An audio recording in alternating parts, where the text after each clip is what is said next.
Hi everyone and welcome to the next episode of Iconic Insights. So today we are joined by a very special guest, Gerard Kiernan, and he is the owner of Icon Accounting.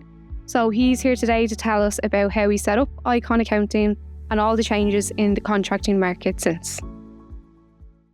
So hello and welcome back to the next episode of Iconic Insights by Icon Accounting. Today we have a very, very special guest and we are joined by the Managing Director of Icon Accounting, Gerard Kiernan. So welcome to the podcast, Ger. Thank you very much for inviting me. No problem whatsoever. No problem whatsoever. Ger, you have seen a couple of episodes, so you understand the concept. Yes. We always start Yes. with 10 quickfire questions and I'm going to hand over to Shauna, who is going to start them for us. Okay. So if you could have dinner with any historical figure, who would it be? Nelson Mandela. Nelson Mandela. Are you a beach vacation or mountain retreat kind of person? Do you really need to ask that, Sean? Yeah. Beach like we know vacation. these. Beach vacation. We will know a Yeah, couple, yeah, to be yeah. fair. We will know a couple. If you could master any skill instantly, what would it be? Table tennis. To speak any language I could. Yeah, multilingual. Multilingualism, yeah. That's going to ruin one of the next questions, I What think. was the dig as well before that? Table tennis. Now, hold on. Are you a tea or coffee person, Ger? That's a funny one because I have a coffee in the morning and I drink about 3 cups of tea during the day. So, Okay. And is there a reason you don't stick to the coffee? Have you tried and tested that and it just no, I hasn't- never drank coffee up till about 5 years ago. So Okay. I just have a coffee in the morning to get me going. Americano? An espresso. Okay. That's someone that hasn't got time for an Americano. Yeah. Someone drinks an espresso. Sunrise or sunset? Sunset. Dream car? Oh. Dream car. Ferrari. Yeah. The Magnum PI Ferrari as Yeah, a kid. I'll take that. I'll take that. What's the last TV show you binge watched? Oh, last one I binge watch. I actually binged watched The Wire again for the third time recently. So yeah, that's the last one I did. The yeah, Wire. brilliant. I haven't watched that actually. Ah, best Yeah, ever. Yeah, recommend. yeah. Better than The Sopranos, I think. Okay. But watch it in subtitles. Okay. I don't have much choice with that, to be Yeah, honest. Anyway. yeah. What is your dream job, Ger? And I'm going to get offended now. Ah, come on! I'm doing my dream job. Brilliant answer. What Brilliant else can I answer. say? You may, you can go at 9 actually. If you could speak any language fluently, which one would it be? Spanish. Spanish. Yeah, Okay. I like Spain. Yeah. And you feel stupid when you're there and you're ordering. Hola. Hola. Adios. Yeah, God, yes. Sweet or savoury snacks, Ger? Oh, savoury. Savoury. Savoury. I'm a savoury Oh, crisp we know. man. We know what they are. Scampi Scampi fries. Scampi fries. fries, Yeah, yeah. yeah. What dish do you cook best? Oh, what dish do I cook best? I do a mean Sunday roast. Yeah. Yeah, do a What's mean yours? Sunday roast. A primer of beef. Okay. I'll have roast potatoes. I do sausage stuffed and mashed potato, Oh, wow. roasted veg. Yeah. So culture I cuisine wouldn't as say well? culture. It's Ah. wholesome. Okay. Okay. I'm shocked with that one now. So that's the first shock of the day. Do you think you could win a game show? No. It depends what the game show is. If it was one of chance, maybe. No. If it's one of short-term memory. You're competitive. I fully believe you could win a game show, personally. I'm not great at the chase. I like the chase, but I don't. It's too broad. It's too hard. Too broad. Have you ever skydived and I- would you? I actually have. Have you? Yeah, my friends bought me a skydive for my 40th birthday, which was In Ireland? last year. 6 months ago. In Ireland, down in Kilkenny. Okay. Yeah, went up, skydived, loved it. Would you recommend it? I'd recommend it to do it once. I wouldn't do it again. Okay. Oh, I'd do it again. Yeah, you've done it as Yeah, well. I haven't I'd done love No, it. to do it again. no. It was good. There was a box ticked. Yeah. and Yeah, it's done. exactly. Yeah. Yeah, Fair. yeah. Go-to karaoke song. And I'm going to hold you to it, so make sure it's a good one. Well, someone said to me before, Ger, you couldn't get a note in the bank. Similar to myself. So I'm probably. Do you reckon everybody has a song in them except me? Probably Sweet Caroline. Yeah, It's the Sweet easiest Caroline. one to You can't sing. get it wrong, But can I'd you? have to go with somebody else. Wouldn't be able to do it on my own. Okay, Yeah. okay, yeah, fair. yeah, I'm You've terrible. covered yourself there for the Christmas No, party. I'm as actually well. terrible. Thank you very much. Quick fire questions out of the way. Mm-hmm. How do you think they went? Amazing. Yeah, were they as daunting as you thought they were No, going I to be? didn't think they were No. daunting. Right, well, here are the No. daunting ones. Here's the daunting ones. No surprises. So, You were- Yeah, go on. Why did you choose a career in accounting? And can you share a little bit more about your background before you started Icon Accounting? Before I started Icon, Well, first, why did you choose a career in accounting? I'll probably start the other way. I'll Okay, answer the okay, other one, fair. and then it'll show you how I became an accountant. Okay. It might be the better one. How far back do you want me to go? As far as you can. As far as I can. Career-wise, I was a lounge boy when I was 15 for Okay. 3 years. I left college. I left school. Done my leaving cert, and I went to UCD and studied commerce. Okay. And I dropped out in first year. Okay. So I was in UCD, wasn't for me, didn't like it. And, normally the career is you go to UCD, you'll probably go to a big four, you'll do the milk rounds, you become a chartered accountant and so on. So that all stopped after a year. And I went, where did I go then? I went to work in a warehouse. Okay. Finlater's wines. So I was doing picking wine orders. Okay. Spilling half of it. Wasn't great on the old Drinking the other half. forklifts, yeah. So I'd done that up to the Christmas, and then I got a job as a helper in a van. Okay. So I was working there for about 5 months, delivering wine around Dublin, with a guy called John Hendricks, gas character. And then in the meantime, I'd applied for the civil service. Okay. So I got into the civil service as a clerical officer. What year would that have been? 96. It was for the census in 1996. Okay. So I came in for the census with about 200 other people, all in their 20s. And I was basically data processing the census forms for the country. Okay. So you're typing them in. So you know, you answer all the questions. I was typing them in. Great crack in there. My biggest learning from there, or biggest skill set I learned was I learned how to type. Okay. So I could type. You had to type 30. You'd done 2 weeks intensive word processing course when you started. Okay. So to this day, I can actually type because the only thing I got out of the civil service was typing. Yeah, and then when I left census, when I left CSO, I went to revenue. Okay. So I worked in revenue for about the guts of a year. Okay. Didn't really like the whole civil service culture, and I got a job then in AIB. Okay. So I went to work in AIB in Rathgar in the branch. I liked that.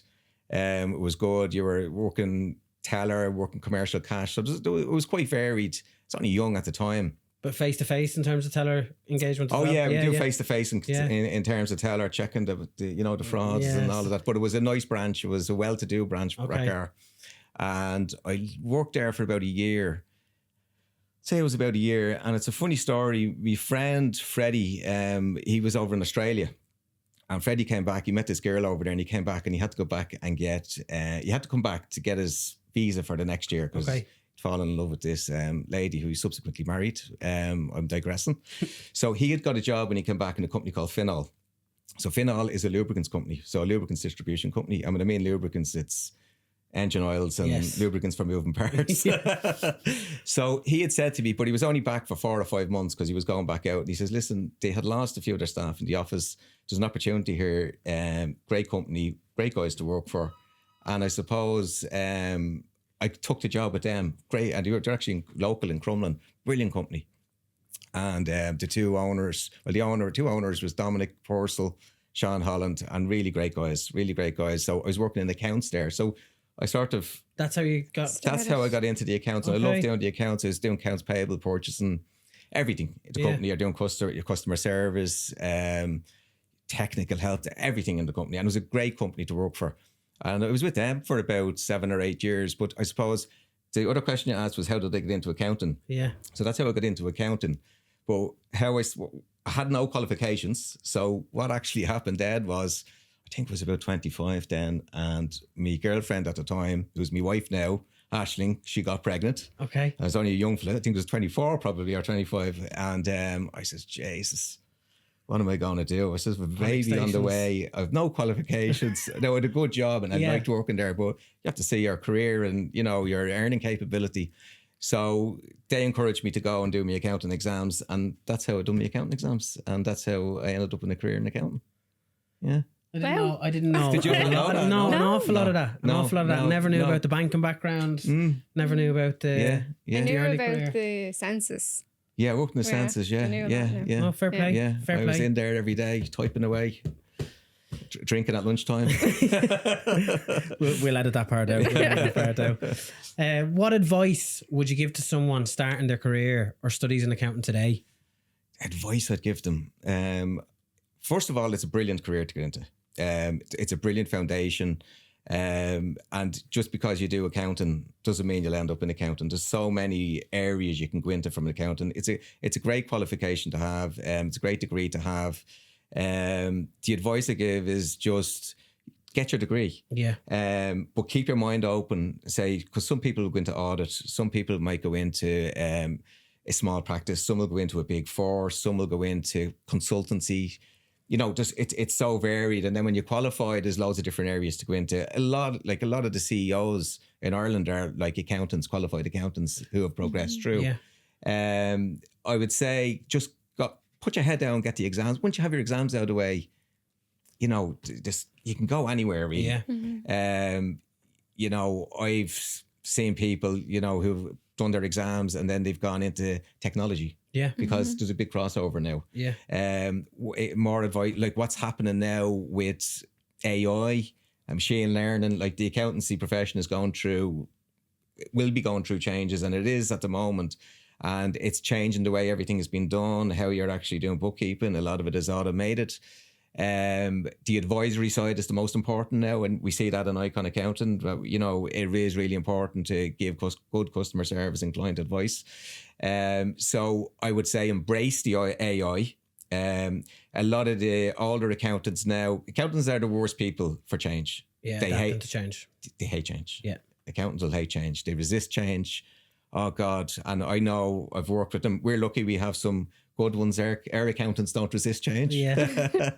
But it is changing. AI is coming in. So I think I heard a phrase. I was at a talk and he says, will accountants be replaced by AI? And the answer is no. But accountants that don't embrace AI will be replaced by accountants that do embrace AI. Okay. So there's a lot happening there at the moment. I would say to any young person coming through, just embrace it, embrace AI. You could be ahead of the curve then. Yeah, no, fair. Get on board early. Get on board early, yeah. One of the things you said, sorry, Shauna. I always do this to Shauna, apologies. One of the things you said there definitely resonates with me in terms of if you're going to study accountancy, it doesn't necessarily mean you have to be an accountant. Oh, definitely. One of the things I came across in a previous role where I was engaging with kind of C-level people all the time, and it was typically business owners, and I was so shocked to find out that the vast majority of them that were running successful businesses had done accountancy. Yeah, because they use it as a foundation and to build from that knowledge. Because obviously, if you understand how finance and money works, you're going to do quite well in business. If you understand how finance and money works, and you can actually sell, you're laughing. Yeah. Like you, Sean. I'm getting there. Far from finished. So this kind of actually goes on to the next question. So tell us a little bit about your journey of founding Icon Accounting, and why did you decide to establish the company? I better take a big drink. This is going to be a good one. Yeah, fascinating. I'm excited to so just to come on from, I worked in Finol, and it's a great company, as I said. The owners are brilliant. I suppose the culture that I've had in Icon just stems from the culture that was there. That's what I was taught. I didn't know any different. Work for the break companies is totally different, but how we work in Icon, is a kind of correlation to them because of the way they are, their values, etc. Okay. But I suppose I had qualified, and it was like I had the conversations with financial controller, and I had the conversations with the directors of the company, and then they wanted to bring me in as a director of the company and to sit on the board and help grow the company. And it was sort of a moment where I says, okay, what am I going to do? I'd always fancied being self-employed. Okay. So I had a conversation with them back and forward, and I says, listen, I want to do my own thing. And he says, Grant, that's fine. And we chatted more, and I became a contractor basically for them. So I basically worked as, a contractor, maybe 10, 12 days a month while I set up on my own. Okay. And in fairness to them, they were a great support because they encouraged me to do my own thing. Yeah. So I'd set the business up. I think that was approximately around 2007. Okay. And my first brand was Gerard Kiernan Financial Control Services. And the website was gkfcs.com. Okay. Like, so that was had me Vista print card and logo, you know, and I was just sending letters out to every business for services. So that's how I started, and I was getting a few clients here and there. And then I was like, okay, do financial control, maybe the branding is wrong. And then I set up another brand and another website, and it was Gerard Kiernan and Co, because a lot of accounting practices are the name and Co. Yeah. So I went with that. Then I had another website with that, and I started picking up clients, bookkeeping clients, accounts preparation. I had a few financial control clients that I was on a retainer with, and that was around 2008. And I had one particular client. So how Icon came about, I had one particular client, and he came to me, and he was a contractor, had his own one-man limited company, and he says he needs his accounts done. So I got chatting to him, but he's a limited company contractor, like what we look at. And I didn't know anything about them. I just thought contract freelancers and etc., like what I was doing. So no, contract for services for 6 months. So he was telling me about it, and then he said his girlfriend was working for one of our now competitors. She was working with one of our now competitors as a client, and he says, we'll have a look at our pay slip. And I said, what is this? He says, this is an umbrella company. So never heard of an umbrella company before this. Yeah. And so we started chatting about it, and he'd loads of mates in the business. And I says, Jesus, what about, I might go down this route, I might get a bit of business. So he said to me, he says, let's do it together. We'll build the website. He says, I'll go and get you a load of customers, and we'll do a revenue share and you manage them. And I says, yeah, that's great. So we built the brand Icon Accounting, put a website up. He was going out selling, no customers. So that was, we were going on, and that was around October. And we got our first customer, I think, on just the day before New Year's Eve in 2008. So the very last day? Yeah, it was just before. It was either the 29th or the 30th. A guy from the UK contacted us through the website. Okay. Yeah, I know his name. I know everything about him now. And he came to Ireland, and he was the first customer. But it was really slow. We'd no connections. We'd no reputation. The guy that I was with, he brought no business in. So over the next few months, it wasn't working. We parted ways. Okay. We got it up to about six customers in an umbrella company, director umbrella company. So what would that bring you in? $840 a month. So I had that. I was, geez, it's $840 a month on recurring. But I was doing all the other stuff as well. So I had, so, and it was just me on my own doing everything. I had one girl that used to come in a few hours a week. And at the time I was based in my attic. Okay. In Swords, in my house in Swords. We got the attic converted. So I was in the attic, and I had 2 kids and another one on the way. So you were remote working before it was cool? I was remote working before it was cool, yeah. You'd be working all the hours. So I used to do sales during the day and work at night. That was it. So anyway, where did we go from there? So we went motoring along that year. There was very little contractors coming in because we'd no relationships with the recruitment agencies. We'd know the website wasn't great. There was a company that had most of their market wrapped up. Okay. So we were like, okay. So I think I had 16. I got up to about 15 that year, 16 contractors. But what I looked at it was, that's my mortgage paid, because I knew I'd get paid every month. Yeah. But what had happened with the economy at that time, the whole thing went bang. So I'd set up 2007, it's going to be the huge demand for services, and it all went bang.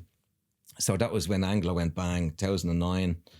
2010, the place was, everything was on its knees. Doom and gloom. And I'm out just trying to take any piece of business, bit of bookkeeping here and there. And then it was around 2010, I started getting a few more. I looked after a particular contract, and I gave in advance. One of the agencies made a mess of the payment, and I gave an advance. And the guy in the agency, who you've interviewed here, he says to me, really appreciate that. And he says, I'll start giving you some referrals. And he started giving me some referrals. And so I started getting bit by bit, and I still had the other business. So then it was around 2010, I'd taken the girl Emma on, and she was great. So she would do, two of us be doing sales. I mean, 2 of us be doing, we'd be doing, if we got three contractors on board a week, it was delighted. We were delighted. Yeah. And so we were doing that, and I was doing the financial control. And there was one day I just said, I was out with a client, it was a builder. And he had owed me some money, but he was waiting on money to come in from the council. He was on a contract with the council, and I think he owed me 8,000 or 9,000, which for me was a lot of money. Big money, yeah. And I was there, and he was supposed to pay me, and then I was out working in his factory place with no windows in a factory, basically doing accounts. And he was to come in and give us the check. And I knew he had got the money in. So he never arrived. So then I'm chasing him up. And I got back. It was funny. I got back to the office the following day and Emma was there and she says, we got 3 inquiries yesterday. And then another 2 came in. And that day we actually closed 5 contractors in a day. And I says, nah, and your man is doing me head in, like he wouldn't pay us the money. So I'm like, Jesus. So I says, I'm going for it with Icon. That was the pivot then? That was the pivot. I says, I'm going for it. This is it. I just pushed back all the other work, sort of gradually got rid of it. Yeah. Your man still owes me $4,000. I think I got 5 or 6 of it. I think he owes me $4,000. But that was how Icon came about. And I suppose then in 2000, and I always remember there was a moment in February 2011, I had a girl join us, Sandra. And Sandra was, Sandra, she was with us for years, just brilliant. And I think it was her first month there. And she was on customer service or contractor support, as we called it then. And that month in February, we got 25 signups. And I don't think we'd had more than 10 or 12 previous to that. We got 25 signups. And I says, this is it. So we actually we went big on it. We put the marketing in, the sales in. Like we had a salesperson hired before we had an accountant hired. Yeah. But you've proven the MVP, to be fair. Yeah. And it was, again, would it be fair to say that kind of led from that one favour that you done? It probably did. The 25, I know probably 25 is probably a stretch, but it gave us momentum. Yeah. It got us a bit of momentum. And then we done a great marketing initiative. I'm not telling you because it costs too much now. But basically what we did, iPads had come out. Okay, I actually seen this. And we went and bought 5 iPads. And we had joined the NRF then. The NRF, or it was the ERF now, which is the NRF then, National Recruitment Federation. And we joined that and they had their annual conference. And we done a bit of guerrilla marketing. So he says, give us 5 referrals and we give you an iPad. Yeah. Sure. We had the 5 gone in about a month. Yeah. And then we had another 5. So. And the iPad was new then as well, wouldn't it? The iPad was new, so we were all delighted. Yeah. And what that gave us was, that gave us the traction in the market and entrance to a few of the bigger recruitment agencies. Foundation to build on. Yeah. Incredible how quickly it went. Yeah. Like obviously obviously everyone here knows what size the business is at now, but to hear how quickly it gathered momentum back then. Yeah. 25 in a month. Impressive figures back in that day. And I was doing all the sales. Even more impressive, Ger. Even more impressive. But it's inspiring. It's inspiring as to how quickly you made that decision as well. Yeah. In terms of, like, I can continue servicing this industry and have the same issues that I'm facing now, which is chasing people, etc. Or I can go somewhere where there's a little bit of momentum and you put all your chips on that side. Yeah. I never knew you had other companies before as well. Well, I did. It was the same. Yeah. But it was just other brands. Yeah. You just try anything. Like when you're starting out. Yeah. As I say to you, you scatter. Yeah. Yeah, you learn one way. You can't learn to drive in a parked car. No, clip it and snip it. Favourite saying. So, Ger, what was the most challenging aspects of setting up Icon Accounting? And looking back, is there anything you would have done differently? Is there anything I would have done differently? I made loads of mistakes, absolutely loads of mistakes, but I wouldn't have done anything differently. Yeah. So, I mean, the challenging part was getting the reputation built up. It was very hard, because if you think about it, clients are entrusting their money with us. Yeah. We're managing, particularly in the umbrella companies, we control it, we manage it, we have to pay them on time, you have to pay them correctly.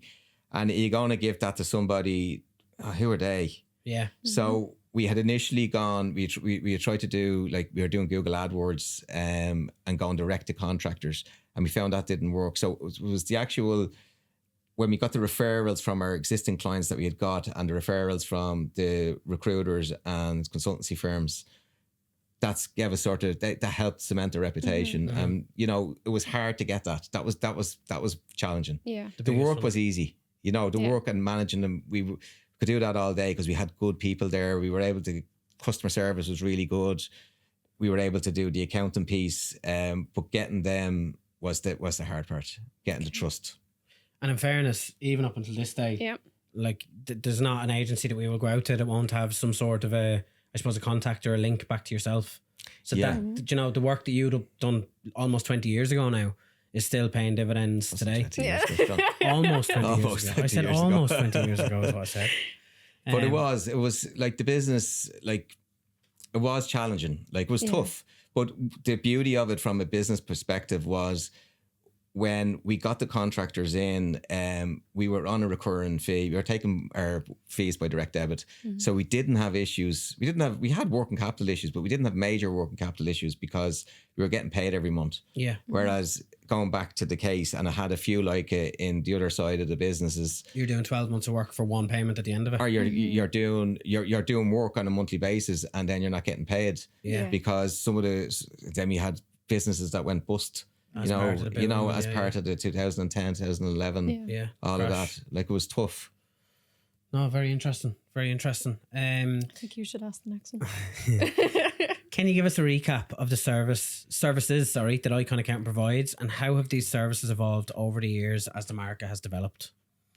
Well, I suppose we have 3 core services. We've the 2 umbrella solutions, and we have our one-man limiteds. I suppose everyone's aware of them. We also then provide, financial planning through our partner. Is that probably where you were going with that question in terms of the additional value add services rather than the core solutions? Yeah. So, but even in terms of the trends, okay. So we would have the PAYE umbrella. If anyone knows, where you're in the PAYE umbrella where you're paying the employer's PRSI, and we would have then the director umbrella, which is the most popular, and then we'd have the one-man limited. So back in 2010, 11, the director umbrella and the PAYE umbrella were very much similar size and turnover and numbers. Okay. The director umbrella was always a little bit more, but there wasn't much in the difference. The one-man limited company, that was always probably, it could have been 50% director umbrella, 40% PAYE, and 10% one-man limited. In terms of attrition? In terms of the breakdown. The breakdown of our share. Yeah. And if you're talking about evolving now, the way contracting itself has evolved over the last 16 years, back then it wasn't that common. If you were asked what's a contractor, or what's a a limited company contractor, a lot of people wouldn't know. Particularly in the IT space, the pharma and eng was a little bit more evolved, and the UK was very much evolved, but it only started coming into recession. It started getting traction into recession.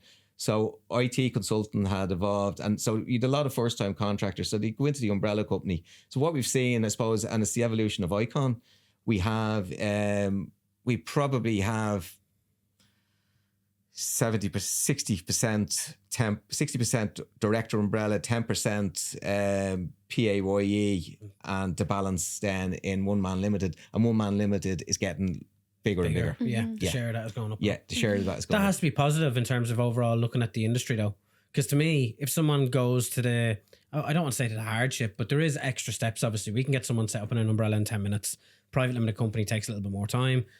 But for me, if someone goes through that period of time, you're kind of making a commitment there and then. You're bought into contracting for at least medium term. Yeah. They become nearly career contractors then. They see the benefit of it. They're looking at tax planning. They're looking at the future. Yeah. They're looking at a series of contracts. Some of them might be taking on second contracts. So there is that. And you guys probably will see it more than me now, because you're talking to the contractors a lot more in the business development team. And a lot of guys, it is an option, and it can be, if you do it right, it can be very worthwhile and financially beneficial. That leads me to the next question in terms of, obviously you've seen the evolution where there was previously that split. It's now kind of evolving. The people are making that long-term commitment to contracting. At what stage did you identify that you needed to go out and find a partnership with the likes of Rockwell? Oh, I suppose, we are probably... How the partnership with Rockwell came, I'd met Robert Whelan, who's the MD and owner of Rockwell. He approached us through a company he had worked for. Okay. And they were selling income protection cover, but he had this day one income protection cover. And I'd met Robert, and I clicked with him, and he was trying to sell services to our clients, and it was a service that was beneficial to our clients, because it was a good service. It was, if you got sick, you would get coverage. So he then, I I suppose he approached me then a few months later. He says, listen, I'm setting up on my own, and would you be willing to give some referrals from your clients? And I says, definitely yes, because he looked after the clients that needed pensions. Yeah. Previously, it was like, if someone needed a pension, they went out and got it themselves, or they didn't know the benefits of the pension. They might, we tell them about it, but they wouldn't get around to it. So he set his business up, and over time, we start referring to him the tax benefit as rates started to increase. And was there a particular time frame that you've seen that happening? I suppose you're looking at around 2017, 2018. What we seen was an increase in day rates. Okay. And there's huge demand, and they had extra money. Clients had extra money, and he says, okay, what are we going to do? We're going to take it out and spend it. And some of them did. Or are we going to put it into our pension? Are we going to protect our families? Because when you think about it, clients will come maybe from a permanent job where they're getting a salary. They're probably getting their pension paid for. They could be getting their healthcare paid and perks and maybe a car. Yeah. When you get the contract and you don't get that, you have to look after that yourself. Out of your pot. Now, obviously, your pot gets bigger as well. Your pot gets bigger. Yeah. You're going to get a large premium for working as a contractor, but you're in control. Yeah. So you could decide. So, for example, I want to buy a house.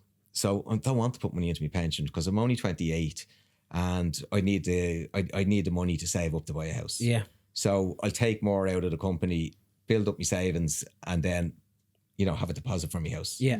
So again, but what we did see around 2018, 2019, a lot of people then, the pensions became more, popular, the income protection, etc. Life cover as well. They could do it through their companies. Yeah, the services have obviously evolved on Rockwell's side as well. But again, very interesting to see that at the start it was a case that they were almost going to market themselves, probably not getting the level of support that you wanted them to have, which obviously matched the Icon Accountant service offering. So that opportunity arose through Rockwell. And I suppose even back then we weren't probably thinking about that as much. We were concentrated on growing Icon, getting the contractor paid. They might have a pension. It wasn't, geez, it wasn't a strategic play. Yes, no. Okay. It naturally came. Yeah.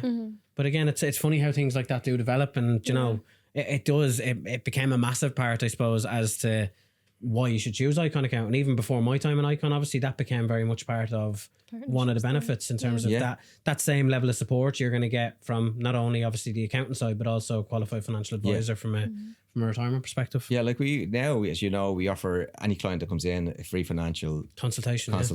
And whether they go with a pension, whether they go with the life cover, I always say to somebody, go with income protection. Yeah.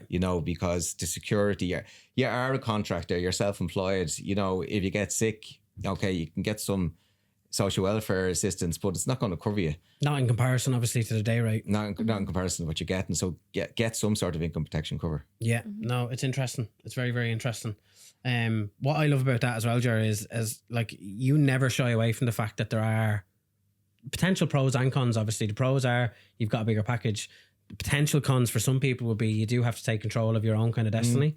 But I've always loved and admired the fact that it's head on, because there's no reason why it shouldn't be with the additional services that you brought into the business. Yeah. And it is, as contracting is becoming, more mainstream as such, but it isn't for everybody. Yeah. And I think nowadays with full employment, huge demand out there, people have the choice whether to go with permanent employment or choose to be a contractor. And I think that's fantastic. They should be allowed to do that. That is an option. Yeah, no, I agree. Okay. So in your opinion, why should a professional choose contracting for their career? For their career? Why should a professional consider starting a career in contracting? Yeah. Okay, well, first of all, I wouldn't recommend it to every contractor or every professional to start a career in contracting. I suppose one of the key, it again depends on their outlook. But Sean touched on it there, control over your finances. Okay, you're going to get a premium on a salary that you're going to get in a normal PAYE employment. 30 could be up to 40%, sometimes more. Sean, we've seen. So that gives you control. That gives you protection. You can turn around and say, okay, as I said to you there, I want to save up for buy a house. Yeah. Or I want to tax, what we see is older people, they're coming into their 50s maybe, mortgage is paid, and they want to do some tax planning around it. They could be on, big day rates, 700-800 euros a day. Yeah. And they don't need them when kids are growing up, they've gone to school, they don't need the money. So there's opportunities to do aggressive tax planning through a limited company. There's lots of reasons, but I said it's not for everybody, and we wish it was for everybody and everybody doing it. And we don't try to missell it either. And some people will take it as a stopgap. So say in between permanent employment, they'll try it out, they'll join an umbrella company, and it's not for them after 6 months. They need the protection or the comfort of working for a company. Yeah.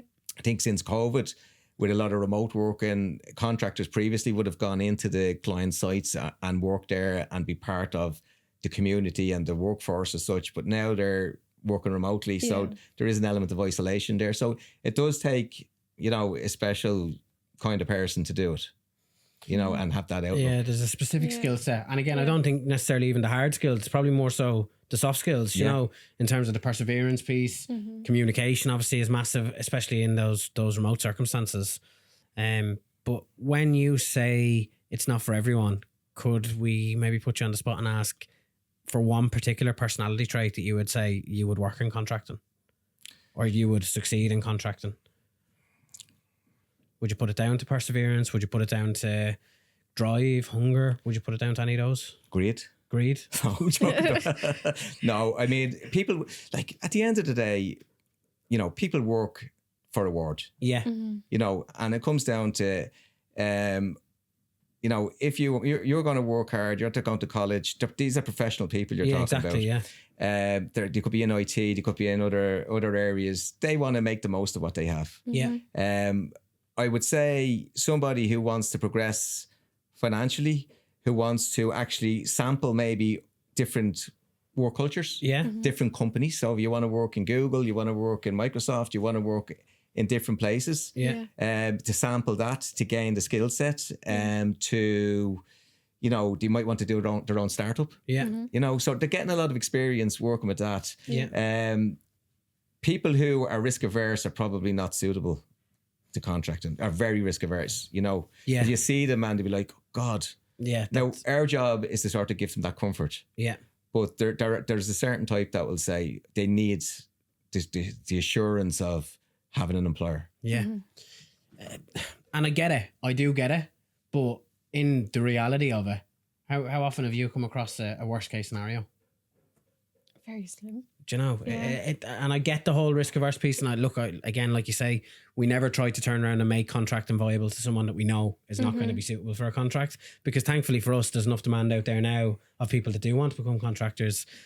Would it shock you to say that we now have, I would say, 25% of our inquiries on a monthly basis are not people that have been offered a contract but are interested in contracting? How does that sound in comparison to 2009? I'm shocked. Yeah. Take that one, Emma. Take that. But no, again, positive for the industry, isn't it? For us, it would have been 99% were offered and needed. Were offered and needed to be turned around and needed to be that's and explained it. But it shows how full circle the whole process has gone. Where now you've got people reaching out looking to get information so they can actually go to the market looking for a contractor. Yeah. Well, what they're saying, what they're doing there, they're seeing contracting is mainstream. It's a career choice. Yeah. And I like to look at that. Yeah. I like the freedom of it. I like the flexibility of it. I like the control. I like the earnings. You like all of that. And it's brilliant for people who want to do that. Yeah. No, it's just interesting. Very interesting when you said, obviously, the risk averse people, but again, I understand it, but very, very, very rarely, if ever, does it come to fruition in terms of the worst case scenario. First question, I think we have to go in with. Yeah. Because we know the answer to this already. So, from your perspective, I'm putting you on. As a business owner, why should they choose Icon Accounting for their contracting needs? There's one word that sparks to mind. If you just go on to Google. Yes, sure. We've 415 Google reviews. And if you read a sample of 20 of them, it must give you great pride reading them, though, Ger, because it's amazing. Like, it's great. You've built that, though, do you know? Yeah. And I know you're very modest and you won't like me kind of putting you in the spotlight for that, but you have built that. Like I can name 100 different companies and I'd be shocked to see that they have, first and foremost, the number of reviews. Secondly, the rating of the reviews, which is obviously a 5-star average, which is unheard of when you get to that level. But the thing that stands out to me, and it like, I'm going to sound really, really kind of mushy here, but it almost would take your breath away in terms of the stories that people have told about their service, about the difference that you've made to people, you know, and that's not obviously just with yourself, but the culture you've developed in terms of the difference that some of the team have made to people in their actual lives. And like you said, as much as, it is an accountancy requirement and it's an accountancy service offering, at the end of the day, it's people's livelihoods that we're managing. So, it's a big piece of their story as well. Like it is, the Google reviews, and if, you know, you want to go onto our website or onto Google and look at the reviews, like if you read through them, they're authentic. Yeah. It's not that they're, you know, they're made up or they're woolly or they're chat GPT or anything like that. They're actually all authentic reviews and they're genuine. And we get them in, like we would get the feedback we'd get, you know, directly. I'd get emails from clients and say, Jamie, such and such done a great job. Listen, really went beyond, and thank you for that. I want to recognize that. Yeah, you know, and that's actually happened. That has always happened. Yeah, but we are probably not. You're probably too humble to be putting it out there. Yeah. Until Sean got a hold of it. And, But again, it was like I was so taken aback by it in terms of, because again, once you get into the business and you understand it's not just, we're going to send payment. If it's a case like you said, and it goes right back to the start, that advance. Yeah. You know, there's so many different things, there's so many different stories we could introduce, but ultimately when people have gone to the effort of sending that, it's like, well, why not put that front and central so people that don't know our business, that are trying to understand it, can get some sort of an idea as to who we are? Because to me, that's the personality of the brand. Yeah. And there's a saying that you have, and I was expecting it to come out, is that we're a customer service business first and we're an accountancy company second. We are. And I think that's something that you can be incredibly proud of in terms of the achievements to date. And I say to date because we're not done yet. Yeah. Definitely not done yet. What do you see as the most pressing challenges for independent contractors in the Irish market today? There's an obvious one, isn't there? Unfortunately. And it's probably not related to their work. Housing. The housing. Housing is a big problem. A lot of our contractors, you know, we've a lot of foreign contractors and a lot coming in from abroad, whether it be the UK or Europe. I think we've seen a drop in that, haven't we? Yeah. Over the last even 12 or 18 months. And it is difficult. Housing is a problem. Yeah. You can't continue to attract the best talent globally and across Europe if we haven't got, obviously, matching accommodation or, options for them. Like housing, and it's not only for contractors, it's for everyone. It's for everyone. Like, I mean, we've got I just read a stat. I think they said the Green Party came out and said we're going to build 40,000 houses this year. They put a lot into the housing. I think they need to put more into housing, make it more affordable. They will probably do something in the budget, but how tangible and how effective it will be, I don't know. But there should be we need to sort of think outside the box when it comes to housing, because it's the biggest challenge to the economy, the growth of the economy over the next 5 or 10 years. Yeah, 100%. You know, we've had even internally, and the price of it. Do you remember we had a guy that came up, a grad, and he came up from Waterford? Not what it was the guy from the Midlands. Oh, yeah. The guy from the Midlands, and he came up to Swords, and we gave him a graduate role. Now, he was a bit of a character, this fella, but he got a room in Swords from Monday to Friday, and he was spending €800 on rent from Monday to Friday. He had to leave on Friday evening because the room was taken by family members. The room was taken by the child of the landlord, and he wasn't allowed back up then till late Sunday night after a certain time, and he was paying $800 a month. Mm-hmm. Like, when I heard that, it's it's tough. It's tough. It's definitely. I don't know how you solve it. Like, there's cleverer people than me that can't get their hands on it, but it's build houses. And it's simple. I know it's not that simple necessarily, but the statement of build houses does solve an awful lot of those challenges. Mm-hmm. But I think, like you say, it doesn't only need to be a discussion around people's rights and people's welfare mentally and everything else in terms of what that gives you as having a home and somewhere you can call your own. But like you say, from an economy perspective, like, you're not going to attract massive companies to Ireland anymore if it's a case that the first headache you're going to give them is, well, my staff can't find anywhere to live. Yeah. Yeah. Do you know? So it does have to be resolved from an economy. I seen a company in the paper there, or it was online, and they're trying to get planning permission to convert their offices into it. 9 sleep pods in their offices. They spent something like, I might have the figure wrong, but like 1.5 million on accommodation for people coming over, hotel accommodation. Yeah. So they're trying to create sleep pods in the office, but I think the planning got refused and they're going to on board Planala. But that's the issues facing businesses. And again, to me, when businesses are trying to step in and fix that problem themselves, that's where the problem has got too big now. Yeah. Like something definitely needs to happen there. And like you say, hopefully we will see changes there. If I could go back to the contractor market, and then I'm going to hand back to Shauna because she's probably going to snap at me if I don't. What changes or improvements would you like to see in the contracting market? In the contracting market or the business, I suppose it has become more mainstream. Yeah. The challenge we have, and it comes back down to probably the tax code, the social welfare code, is the non-recognition of an independent professional contractor as a group. They fall between a business and an employee. Yeah. And the issue we have is the legislation and the code of practice doesn't recognise that, they're a homogenous group in the middle. Yeah. And they suffer from that. And is it because, in your opinion, Gerard, is that because let's say the code was written so long ago that it hasn't evolved with the times? Yeah. Like contracting has evolved, and the way of working has changed. The knowledge economy is there, and there's been changes, and we haven't caught up in it.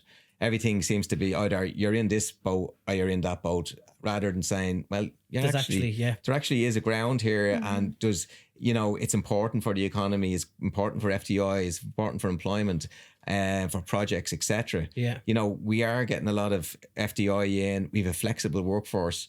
I think if we can recognise that, I mean, there's lots of anomalies in the system. Like if you had a contractor, so you have somebody that works for, say, the government, right? And they're assigned to a temporary project down in Cork. Say they're in Dublin and they have to get down to Cork for 4 months. And they are working Monday to Friday and they're travelling back up to Dublin to their family on the Friday. They get tax-free allowances and reimbursements for that. Yeah. Okay. If you're a contractor and you have even if you're your own limited company or you're in an umbrella company and you get a contract for 4 months or 5 months down to Cork, you have to get down there Monday to Friday. You cannot get any allowances or tax-free reimbursements for that, because the revenue stance on it is it's your choice to go down. It's your normal place of work, and no expenses can be claimed.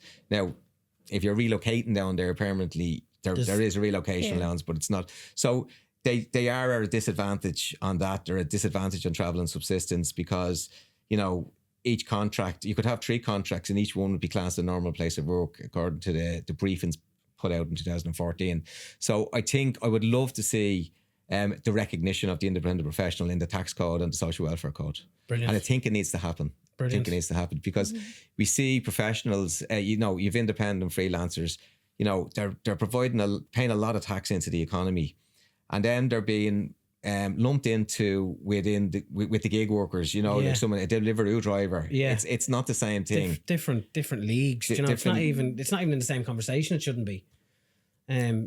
What gets me there, and you touched on it briefly, is if they look internally, their most skilled IT person is a contractor. Yes, yeah. Every organisation, I would imagine, every semi-state and state organisation, 100%. Needs IT contractors. And again, there's a reason for that as well, though, because a full-time employee doesn't make sense in certain circumstances, you know? So, like you say, a little bit of recognition in that and the actual tax code would make the world of difference, I think. In terms of how mainstream it's gone now, I think you'd actually get much closer to 50-50. Yeah. And it'd be a blended workforce. Well, completely. It's happening in the States. Yeah. It's happening in the States. And in mainland Europe. Yeah.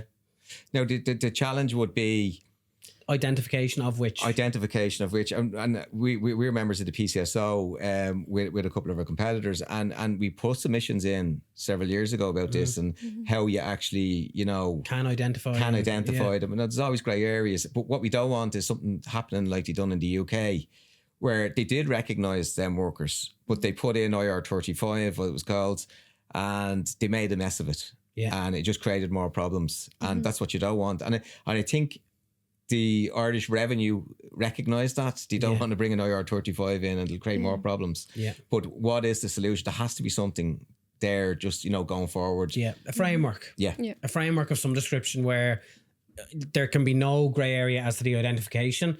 But like you say, that there's kind of clear identifiers as to which category you fall into. Sorry, Shauna. Apologies. Gonna let you back in. So looking ahead, what are your goals for Icon Accounting over the Gonna hold you next to these. 5 years?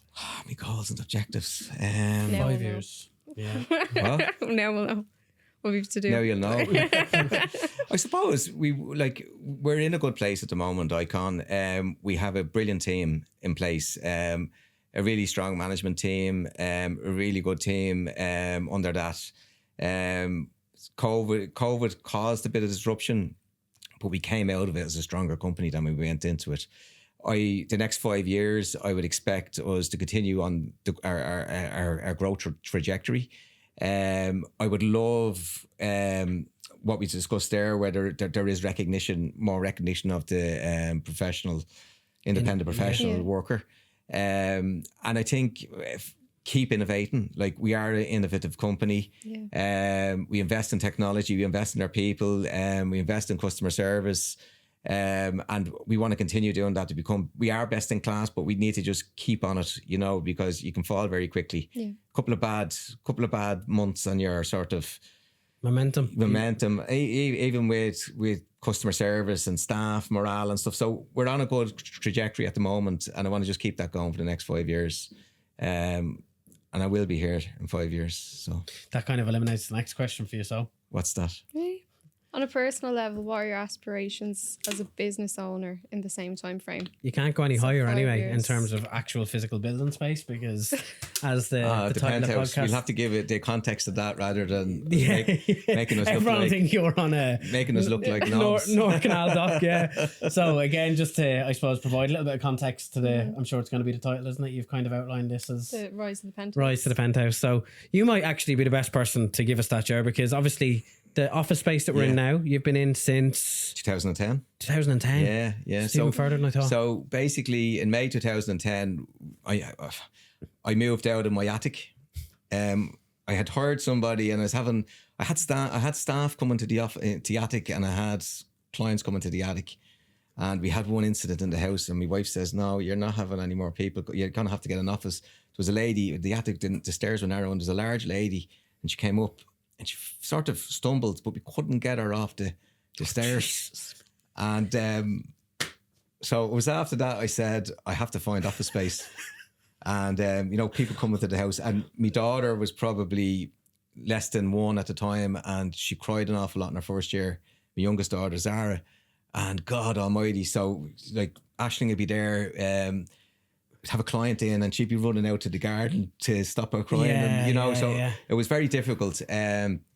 So phone was ringing there. So where was I going with that? Then the office space. So what happened was, in Swords, there's an office block called Columba House. If anyone knows Swords, it's where the VHI Swift Care Clinic is. So there was a floor there. So I seen a space for her. And I went to it, and the landlord was a guy called Kevin Klusky, an absolute gentleman. And I says, "Have you got any space?" And he says, "I have a little room here for you." So he rented a room out to me, and what happened was, he had the whole floor, the first floor, we're in Columba House, and he had it all, a company went bust, and he put it all into little units for mini offices. So he was in the WeWork space long before WeWork. Yeah, he was ahead of it. And Kevin. It was a furniture business. Okay. So he had a lot. He had locked up. He owed him a lot of money, so he took all the furniture on them. So we had the best of furniture.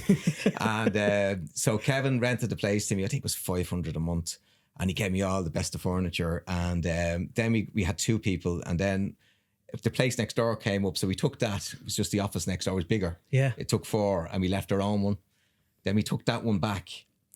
And then what happened was, the floor was full, and there was 5 staff, and we had hired, in 2012 this was, and the solicitor's firm on the second floor, they had loads of space, and they'd only got 5 or 6 working there, but it was a full floor because their business had probably depleted during the recession. So Donald up there had loads of space. He says, "Do you want to come and share with us?" So we shared on the second floor. Okay.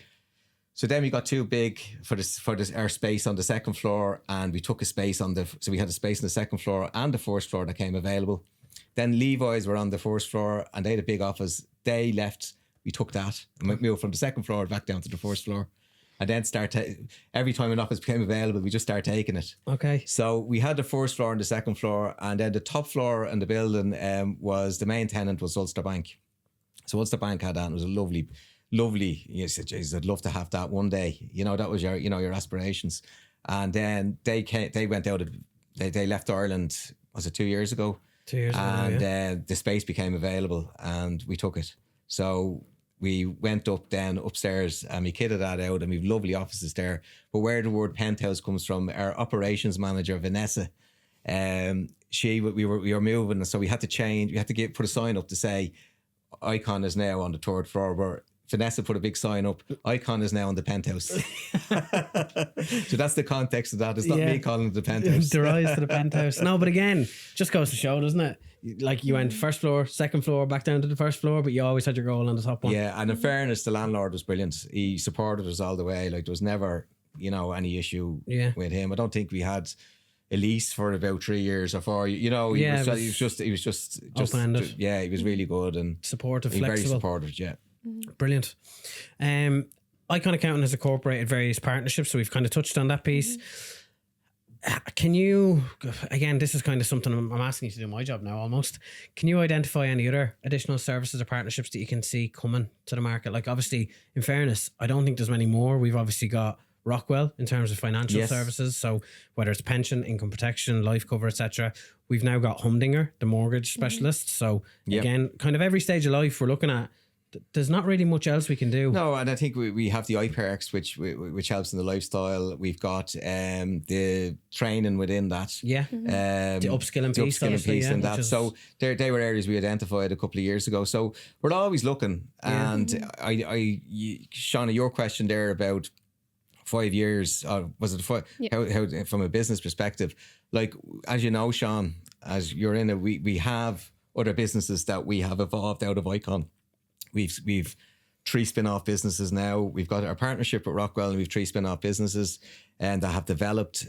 We have Borgo, which is a SME accounting brand, and that we developed and went into partnership with another accountancy firm, Allen Egan, and that services the larger SME market, where you're looking at bigger SMEs. So we've seen an opportunity there. So we've a joint venture with them, and so Borgo is another brand, and that's in-house.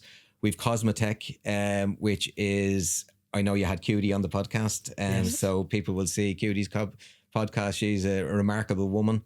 She came in as a grad, and she evolved to director of technology, and she has now an offshoot business, a spin-off business called Cosmetech, which does software development, automation, process mapping, and works with a lot of businesses.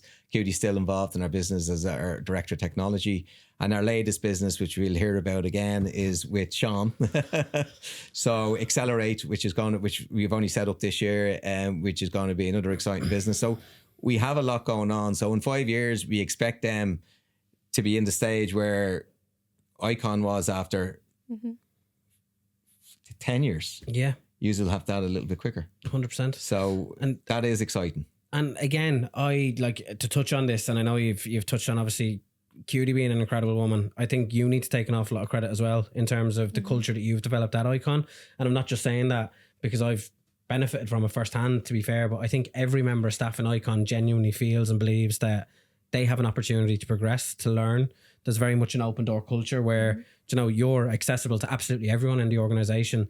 You start the day by coming in and greeting everyone and asking how everyone's weekend was. You'll jeer some people about football or table tennis. But it's genuinely incredible to be part of an organisation like that, because again, I'm not just speaking for myself here. Me and Sean have discussed this at length before. It was part of our first episode in terms of the introduction to Icon, about the culture at Icon. Like we've worked for big brands, and they would pay any level of money to develop what you've instilled, not only just in Icon, but in every person that works and walks through the door of Icon, that they believe that. So again, a massive thank you to you. No, thanks for that feedback, Sean. No, it is. It's genuinely refreshing. Refreshing. And again, like I say, if anyone out there is, let's say, the top of their class in accountancy or any of those subject areas, let me tell you, there's no better place to come and fine craft, I suppose, your skill set. We are going to move on to Contractor dilemma. Sean is going to ask you this. This is a part of the closing, as you know, Ger. So Sean has got one. Is it something that came up through our latest competition? It actually isn't, but I think it's very relevant. Okay. To this time of year. Okay. So you know already the budget countdown. Yeah. What are the changes we can expect for contractors or self-employed professionals? There's things we'd probably will happen, and then there's things we'd like to happen. I suppose what will happen is it's a, it looks like it's going to be an election budget, so it's going to be a giveaway budget. It'll be another one for everyone in the audience. They'll widen the tax bands a little bit. I expect the CAT thresholds to rise. Where there's a limited 335. That to rise up. They're talking about that. That'll be one. Is that part of their housing crisis kind of piece, do you think? It could be. I'd love them to put something in around dwelling. Do you have dwelling homes exemptions? But it is restricted. But they used to have a really popular one of them, but it was being abused. But if they put something in around that, one of the I was looking at some of the budget submissions, and one that I liked, it was a little bit innovative on housing. Because as I said earlier, they need to do something on housing. It is a problem. And one of the innovations was if a company was to purchase a house and have their staff. So if I was to buy a house in the company name and as have you say, Sean, living in it, you would have to pay a benefit in kind on the basis of a perk. Okay. And what one of the suggestions was that they do away with the BIK for people who earn under 50,000. Okay. So it would enable, say for example, you're struggling to get staff. A company could use its funds to buy the house and put the staff into the house, nominal sum, and they're not going to get crucified because the BIK is expensive. And it kind of takes away the actual purpose of even doing it. Yeah, so it's not going to solve the housing crisis. Now, the counter argument to that could be, well, it could drive up the prices if companies are buying houses, but companies can still buy houses. But I think it's just something like that. Like, I think 100 years ago, that's what happened, wasn't it? Like large companies would buy houses for their staff, build houses for their staff. Michael O'Leary's doing it again now, isn't he? Michael O'Leary has bought 25 houses in Swords just across the road from us for his cabin crew and his staff. Yeah. And you can't blame him. No. You can't blame him. There's people up in arms over, they're for families and stuff. And I get that. But he will have 25 houses, 3 or 4 in each house. It's 100 people. Yeah. And that's taking them out of the rental market elsewhere and freeing it up. So it's looking at the bigger picture. But that's that kind of innovation and something outside the box, basically. Yeah, something outside the box. We'll get the usuals in terms of the self-employed. Talking about entrepreneurial relief, they might increase entrepreneurial relief. CAT, they may reduce the rate or increase the band. CGT would be, reduce the band on that, or reduce the rate on that. It's quite high at 33%. Particularly for businesses that are selling, or you need to encourage businesses. Again, another one talked about is the simplification of the tax code. It is too complex. There's things there even for an SME owner. There's, say, the R&D tax credit. It's an R&D tax credit, so you get a double tax credit on your corporation tax if you spend your money on R&D. All the big multinationals use it and they get a fortune out of it. Like, they're making a fortune. It's extremely complex to actually apply for the criteria. And the criteria is that you'd need someone in one of the, like a tax specialist to nearly figure it out for you. And then if you make a mistake as an SME, they claw it back. So it is difficult, and there's talk of simplifying that a little for, be like us, if we were building some software that was innovative, like it could apply for the R&D tax credit, but maybe it doesn't, is a part, it doesn't meet the conditions. So things like that. Like, I don't think there's going to be a whole lot of surprises. I would love to see, as I said, love to see a huge investment in health, in childcare. I think that's a problem as well. I know they've put a lot in over the last number of years, and a lot of investment in, but you know, if you want to be a first world country and have, you know, social cohesion and support mothers, free childcare for everybody. Yeah. You know, like, I mean, I know it would cost a lot of money, but can you imagine what benefit will it bring? What the benefit it'll bring, even for bringing women back into the workplace. You know, we're losing a lot of talent because some can't afford to pay, you know, 1,200. You know, you have 2 children, you could be paying $2,000 a month for childcare. So, I mean, my sister lives in Germany and she's 2 young kids, just into the childcare, free school. It's all looked after. It's nearly treated like school. Yeah. You know, you start school at 5. You start childcare when you're able. Yeah. No, it's definitely interesting. I don't think, like you say, it probably won't be wholesale changes, but I love the way you term it as a one for everyone in the audience. One for everyone. But that's what it is. It's an election. Yeah. So they're going to look after, you know, the voters, not going to upset anybody. Yeah. Social welfare will get a few quid. The pensioners will get a few quid.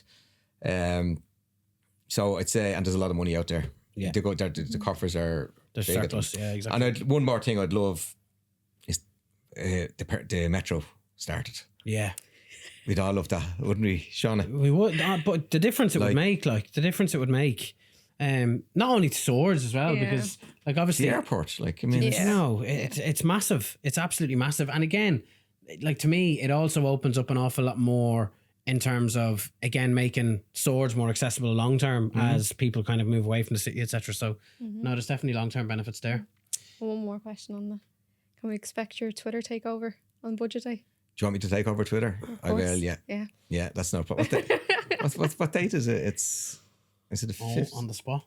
5th of October? 5th. Is it early October? It is. It's early October. Yeah. Do you reckon the election could be November? Don't they're saying? Yeah. If it's not next year, it'll be November. It's funny how they've timed that so close. Yeah, absolutely. Yeah. Funny how or they might make a couple of big surprises. Yeah.